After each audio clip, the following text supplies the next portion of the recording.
Right, Grandad, TR7. Yeah, TR7. Always a poor relation, but not anymore. Quite sought after now. I mean, especially since that one we sold, that detectorist one, which made about 30,000 quid. But we found, I'll just switch it off, but we found, lovely engine by the way, we've just been running it. We found just recently that fixed heads are far more popular than soft tops. And there's probably less left, it would have seemed. Don't know quite why. I would imagine people who looked after the convertibles more than they have the fixed heads, I don't know.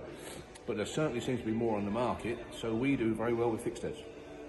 I collected this yesterday from Paul Woodford, who has been now retired, but a Skoda dealer for years and years and years. He's had this car 32 years. And I said to him, just before I forget, just in passing, I said, I can't quite understand why we've got tartan door cards and plain black seats.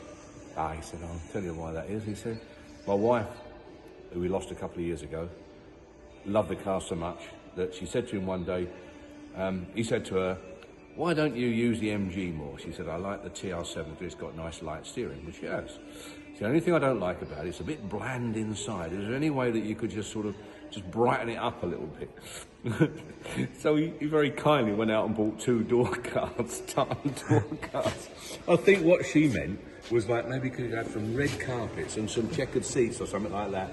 But lovely guy, like, but a typical man's man. You know, he thought, I ain't gonna spend all that money. I'll go and buy her a couple of door cards. So he did. He went and bought 2 door cards and put them on. And because I could just imagine her coming home from, you know, wherever, and him saying, I've done your car for you, love. And she's now got to look at it and say, oh, that's much better, isn't it? All the time you'll be thinking, you tight ass. But anyway, there you go. But the original ones are there, look. They're ready to go on if somebody wants to put it back to original, but it looks nice as it is anyway. So that's the story behind it. Lovely chap, Paul, like I say. What you don't know about Skodas, he was involved with a rally team and all the rest of it, and that's all coming out on telly. All been filmed. Got the makings of a TV star car, because as I say, John Anderson was there filming yesterday, interviewing Paul. I went along, collected it, had a long chat with him, looked through his albums and stuff like that. Lovely guy, proper old guy. Just can't get in and out anymore. You know, I struggle getting out of him, you know, with my dodgy knee and that, and he is really, really struggling. So, as he said, it's got to go.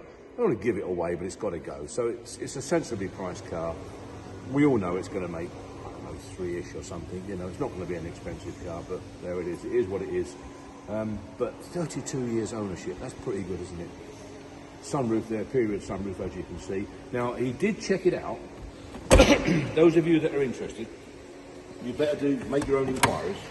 But Paul did check it out, and he was reliably informed by a Triumph dealer, going back a good number of years, that it was one of a batch of limited edition TR7s in this livery.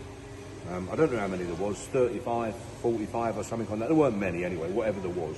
And apparently, according to him, this is one of them.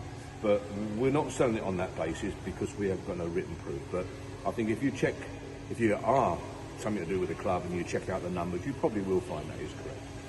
Want some paint work now, it's ready for some paint and some improvements and such like, but it's going to be priced accordingly. But you've got a good basis of a car to start with, I think, really.